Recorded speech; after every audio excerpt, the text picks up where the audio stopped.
तर महाराष्ट्रामध्ये पुन्हा एकदा ऑपरेशन धनुष्यबाण सुरू असल्याची चर्चा आहे। ठाकरेंच्या शिवसेनेच्या खासदारांवर शिंदेंच्या शिवसेनेची नजर आहे असं सांगण्यात येत आहे। उद्या गृहमंत्री अमित शहा ठाकरेंच्या शिवसेनेच्या काही खासदारांसोबत चर्चा करणार असण्याची शक्यता आहे। वारंवार शिवसेना नेत्यांकडून ठाकरेंचे काही खासदार संपर्कात आहेत असा दावा करण्यात येतोय। मात्र पक्षप्रवेशावर तांत्रिक अडचणीच्या शक्यतेमुळे सध्या वेट अँड वॉचची भूमिका घेतल्याची ही चर्चा आहे। तर ऑपरेशन हे सांगून करायचं नसतं अशी प्रतिक्रिया शिवसेना प्रवक्ते संजय शिरसाट यांनी दिली। तर शिवसेनेकडून होणाऱ्या या दाव्यांची संजय राऊत यांनी खिल्ली उडवली।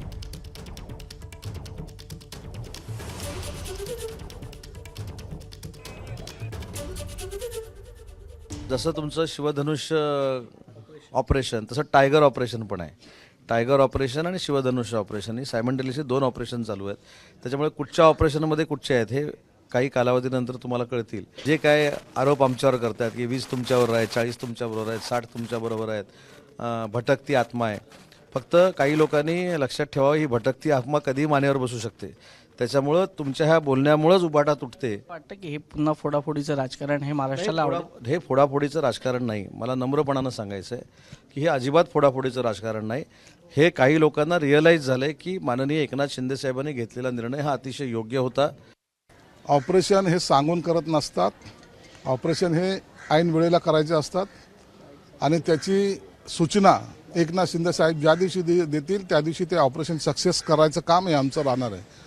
अनेक आमदार आणि खासदारांच्या संपर्कात आहेत, हे तुम्हाला काही दिवसात दिसेल।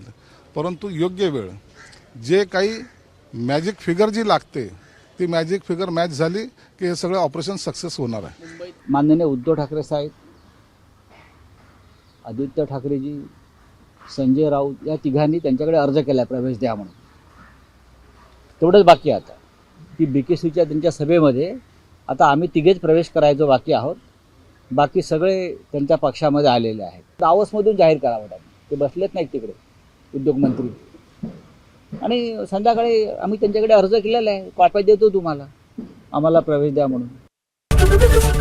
ABP माझा, उघडा डोळे बघा नीट।